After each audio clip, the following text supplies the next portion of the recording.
से एक बड़ी खबर आई है। इलेक्शन कमीशन ऑफ पाकिस्तान ने एक अहम प्रेस रिलीज जारी किया है। उस प्रेस रिलीज को आपके सामने रखने के बाद बात करेंगे कि क्या इलेक्शन कमीशन सुप्रीम कोर्ट के फैसले पर वाकई ही इम्प्लीमेंट करने जा रहा है, अमल दरामद करने जा रहा है, या इसके पीछे को बड़ी वारदात है। और देखें, ऑप्शंस दो ही हैं। या अगर इस प्रेस रिलीज को दुरुस्त मान लिया जाए तो फिर या तो यह है कि हुकूमत ने बतौर निज़ाम, बतौर हुकूमत सरेंडर कर दिया है।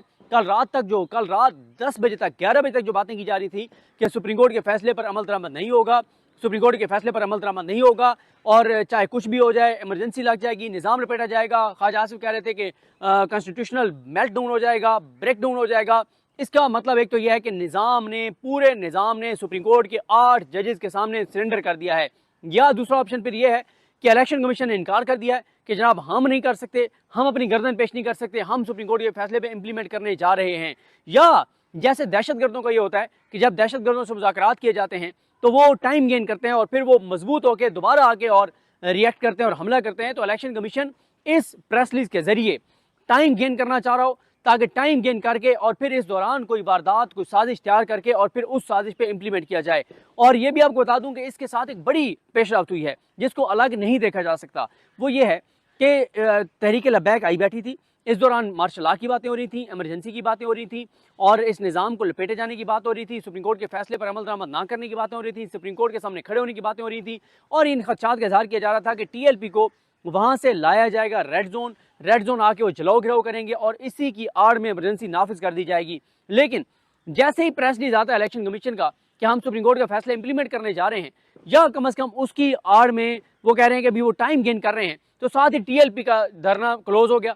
तहरीक लब्बैक ने प्रेस कॉन्फ्रेंस कर दी कि हमारे नून लीग के साथ मामला तय हो गए। यानी आप अंदाजा लगाएं कि तहरीक लब्बैक राना सनोल्ला और अता तारड़ की बात पे यकीन करके और धरना ख़त्म करके और जारी है। अब तक शायद वो जाने शुरू भी हो गए हों। तो आप इसी से अंदाज़ा लगा लें कि कितना संजीदा, क्योंकि मैंने तो इस चीज़ को, उनके मुतालबात को सपोर्ट किया था कि उनके मुतालबात जायज़ हैं, लेकिन ज़ाहिर सवाल उठ रहे थे।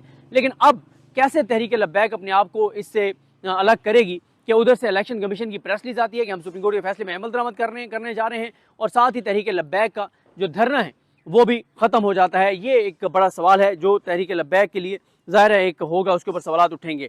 अब आए इस बात पर कि इलेक्शन कमीशन की प्रेस रिलीज में क्या है। इलेक्शन कमीशन की जानिब से जारी की गई प्रेस रिलीज में कहा गया कि इलेक्शन कमीशन का कल और आज सुप्रीम कोर्ट के हुक्म पर अमल दरामद के सिलसिले में इजलास हुआ। इजलास में इलेक्शन कमीशन ने सुप्रीम कोर्ट के फैसले पर अमल दरामद करने का फैसला किया। कैटेगोरिकली लिखा है कि सुप्रीम कोर्ट के फैसले पर अमल दरामद का फैसला किया गया। लेकिन आगे सुने क्या कहते हैं। तहम इलेक्शन कमीशन की लीगल टीम को हदायत जारी की गई हैं कि अगर सुप्रीम कोर्ट के फैसले के किसी पॉइंट पर अमल दरामद में रुकावट है तो वो फौरन आइडेंटिफाई करें ताकि मजीद रहनुमाई के लिए सुप्रीम कोर्ट से रजू किया जाए। अच्छा, यहाँ भी क्लैरिटी है कि अगर कोई रुकावट है, कोई मामला है तो बताएं ताकि सुप्रीम कोर्ट से रजू करें और उसको क्लियर करें।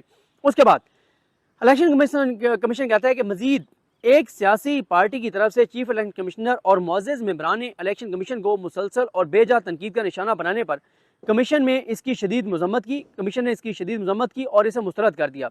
मुझे और किसी पे किसी लफ्ज़ पे एतराज़ नहीं है, इस मुअज़्ज़िज़ पे एतराज़ है कि मुअज़्ज़िज़ मेंबरान, मुझे लफ्ज़ मुअज़्ज़िज़ पे बहरहाल एतराज़ है। उसके बाद कहा गया है कि कमीशन से इस्तीफे का मुतालबा मज़े का खेज़ है। कमीशन किसी किस्म के दबाव को खातिर में ना लाते हुए आइन और कानून के मुताबिक काम करता रहेगा। कानून के मुताबिक काम करता रहेगा। मजीद इलेक्शन कमीशन ने किसी फैसले की गलत तशरीह नहीं की। अब ये उन्होंने डायरेक्ट अटैक किया है चीफ जस्टिस पाकिस्तान जस्टिस काजी फाइज ईसा को।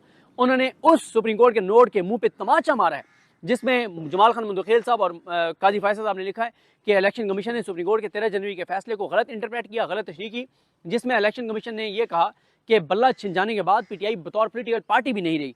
तो सुप्रीम कोर्ट ने कहा कि वो बतौर पोलिटिकल पार्टी मौजूद थी, बल्ले का निशान जरूर छीना गया था, लेकिन बतौर पोलिटिकल पार्टी पीटीआई मौजूद थी।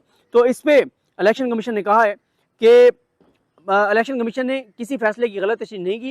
इलेक्शन कमीशन ने पीटीआई के इंटर पार्टी इलेक्शन को दुरुस्त करार नहीं दिया, जिसके खिलाफ पीटीआई मुख्तलिफ फोरम्स पर गई और इलेक्शन कमीशन के फैसले को अपहोल्ड किया गया। मुख्तलिफ फोरम सीधा लिखें कि काजी फाइज ईसा के पास गए और काजी फाइज ईसा ने अपहोल्ड किया। उसके बाद कहते हैं कि चूंकि पीटीआई के इंटर पार्टी इलेक्शन वैलिड नहीं थे, जिसके लीगल कंसिक्वेंस में इलेक्शन एक्ट की दफ़ा 215 के तहत बैठ का निशान विड्रॉ किया गया, लिहाजा इलेक्शन कमीशन पर इल्ज़ाम तराशी इंतहाई नामुनासिब है। मतलब इसका मतलब यह है कि इलेक्शन कमीशन काजी फाइज ईसा को भी पड़ गए। वो कह रहे हैं कि आप गलत बात कर रहे हैं। तो काजी फाइज जमाल खान मुंदखेल कह रहे हैं कि सुप्रीम कोर्ट के फैसले की गलत तशरीह की इलेक्शन कमीशन ऑफ पाकिस्तान ने।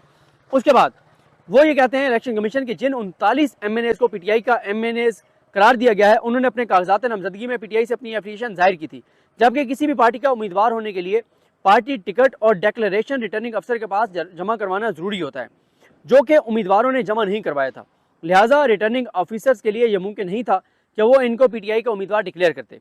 जिन 41 उम्मीदवारों को आज़ाद डिक्लेयर किया गया है, उन्होंने ना तो अपने कागजात नामजदगी में पीटीआई का जिक्र किया, ना पार्टी की एफिलिएशन जाहिर की, ना ही किसी पार्टी का टिकट जमा करवाया।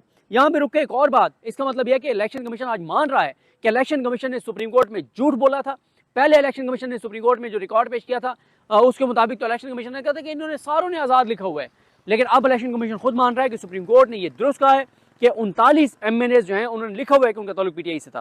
खैर, आगे हम यहाँ से पे थे कि जिन 41 उम्मीदवारों को आज़ाद डिक्लेयर किया गया है, उन्होंने ना तो कागजात नामजदगी में पीटीआई का जिक्र किया, ना पार्टी की एफिलिएशन जाहिर की, ना किसी पार्टी का टिकट जमा करवाया। लिहाजा रिटर्निंग अफसरों ने उनको आज़ाद हैसियत में इलेक्शन में हिस्सा लेने की इजाज़त दी। इलेक्शन जीतने के बाद कानून के तहत 3 दिन के अंदर MNAs ने रज़ाकाराना तौर पर सुन्नी इत्तेहाद कौंसिल में शमूलियत इख्तियार की। सुप्रीम कोर्ट में सुन्नी इत्तेहाद कौंसिल इलेक्शन कमीशन और पेशावर हाई कोर्ट के फैसले के खिलाफ अपील में आई। सुप्रीम कोर्ट में सुन्नी इत्तेहाद कौंसिल इलेक्शन कमीशन और पेशावर हाई कोर्ट के फैसले के खिलाफ अपील में आई। सुन्नी इत्तेहाद कौंसिल की ये अपीलें मुस्तरद कर दी गई। पीटीआई इस केस में ना तो इलेक्शन कमीशन में पार्टी थी, ना पेशावर हाई कोर्ट के सामने पार्टी थी, ना ही सुप्रीम कोर्ट में पार्टी थी। ये है इलेक्शन कमीशन के मीडिया डिपार्टमेंट का इलेक्शन कमीशन की जानिब से ये बयान। अब आ जाए इस बात पर कि कल तक तो बात ये हो रही थी कि जनाब सुप्रीम कोर्ट के फैसले पर इम्प्लीमेंट नहीं होगा, और जैसे मैंने आपको अर्ज़ किया कि तहरीक लब्बैक भी बैठी हुई थी, जिस पे इल्ज़ाम लग रहा था कि तहरीक लब्बैक बैठी नहीं है, बिठाई गई है, और एमरजेंसी अगर नाफिज करनी है तो उनको इस्लामाबाद लाया जाएगा, रेड जोन में घिराव कराया जाएगा। और काजी साहब पे बहुत तनकीद हो रही थी।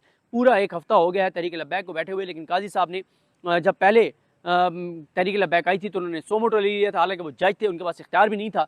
अब जब वो चीफ जस्टिस से इख्तियार भी है, उसके बावजूद वो 100 मोटर उन्होंने नहीं लिया, और वो ओपन कोर्ट में भी नहीं बैठ रहे थे। और कुछ लोगों का ये ख्याल था कि काजी साहब इसलिए ओपन कोर्ट में नहीं बैठ रहे, केसेस नहीं सुन रहे, कि कहीं कोई वकील आकर ये कह ना दे कि काजी साहब आपने पहले भी 100 मोटर लिया था, आप तो फिर तहरीक लब्बैक बैठिए, तो आप 100 मोटर लें। तो उस पर काजी साहब ज़ाहिर है तहरीक लब्बैक के हक़ में बात करेंगे और कहेंगे कि नहीं उनके मुतालबात जायज़ हैं और वो बिल्कुल ठीक बैठे हैं, और मैं 100 मोटर नहीं लूँगा, तो वो एक मसला हो जाता। तो काजी साहब इसलिए बैठे ही नहीं ताकि तहरीक लब्बैक को उनको डिफेंड ना करना पड़े, क्योंकि काजी साहब ने तहरीक लब्बैक के खिलाफ कभी 100 मोटर नहीं लेना था, कभी कार्रवाई नहीं करनी थी। उसकी वजह यह है कि अब क्योंकि तहरीक लब्बैक एक तरह से इस निज़ाम के लिए कोई ख़तरा नहीं है, तो काजी साहब उसके ऊपर कोई 100 मोटर नहीं लेंगे, ये एक तासुर था। उसके बाद आप आ जाएँ, जो कल रात का, इससे पहले मैंने एक वीडियो की थी जिसमें मैंने आपको बताया था कि चीज़ें किस तरह से चल रही थी, कि ख्वाजा आसिफ मुसलसल ये कह रहे थे कि सुप्रीम कोर्ट के फैसले पे इम्प्लीमेंट नहीं होगा। उन्होंने आसम चिराजी साहब के प्रोग्राम में कहा कि कुछ सहाफ़ी ये बात कर रहे हैं कि सुप्रीम कोर्ट के फैसले पे इम्प्लीमेंट नहीं होगा, और वो क्रेडिबल सहाफ़ी हैं।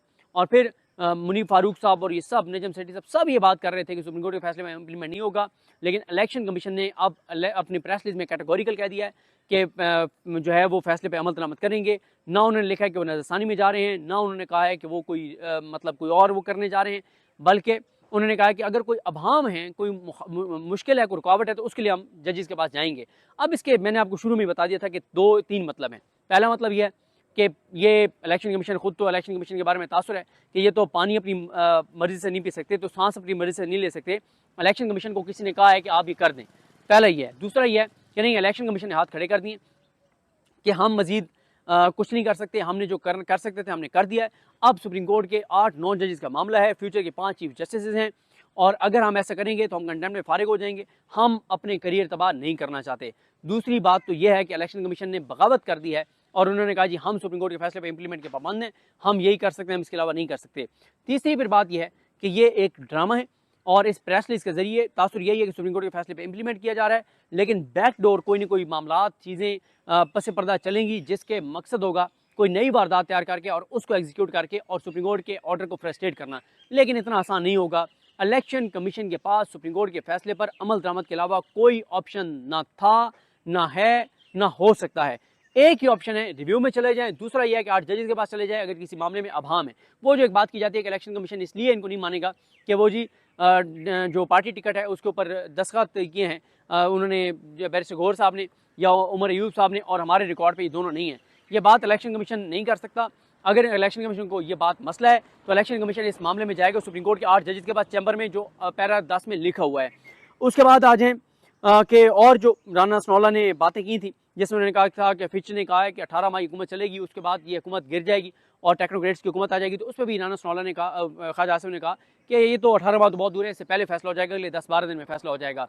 एक तासुर ये भी है कि कल रात तक जितना जजेस को डराया जा सकता था डराया गया, जितना थ्रेट किया जा सकता था किया गया, और एक जो था कि किसी रिव्यू लग जाए और रिव्यू में जजेस बदल जाएं, वो भी कोशिश नाकाम हो गई। कल जब 2-1 से फैसला हो गया कि रिव्यू पीटीआई नून लीग की भी नहीं लगाई जा सकती, तो उसके बाद शायद फैसला किया गया कि अब हम इम्प्लीमेंट कर दें, इसके अलावा कोई ऑप्शन नहीं है। ये मुख्तलिफ बातें चल रही हैं, लेकिन बहरहाल इलेक्शन कमीशन की प्रेस रिलीज बहुत इंपॉर्टेंट है, जिसमें इलेक्शन कमीशन ने कह दिया कि वो सुप्रीम कोर्ट के फैसले पे इंप्लीमेंट करने जा रहे हैं। अब वो करते हैं नहीं करते आगे पता चल जाएगा, लेकिन फिल वक्त ये पीटीआई की एक बड़ी कामयाबी है कि पीटीआई के हक में आने वाले फैसले पे इलेक्शन कमीशन ने कह दिया हम अमल दरामद करने जा रहे हैं। अब वो नहीं करेंगे तो और मुश्किल होता चला जाएगा, क्योंकि देखें इस प्रेस रिलीज में नहीं लिखा हुआ कि कोई वो रिव्यू में जा रहे हैं, सुप्रीम कोर्ट के पास जा रहे हैं कि ये मसला है वो मसला है। सिर्फ लिखा कि अगर कोई रुकावट आएगी तो तब हम जाएंगे। ये बड़े इंपॉर्टेंट प्रेस रिलीज है। देखते हैं जी, आज इस वक्त जब मैं ये वीडियो रिकॉर्ड कर रहा हूँ, सुप्रीम कोर्ट में जुडिशल कमीशन का इजलास चल रहा है, और उसकी भी जब खबरें आएंगी तो आपको बताएंगे कि उसमें डाक जजेस के मामले में क्या हुआ है। मुझे अपनी दुआ में याद रखें। अल्लाह करीम हम सब का हामी नासरो। अल्लाह हाफिज़।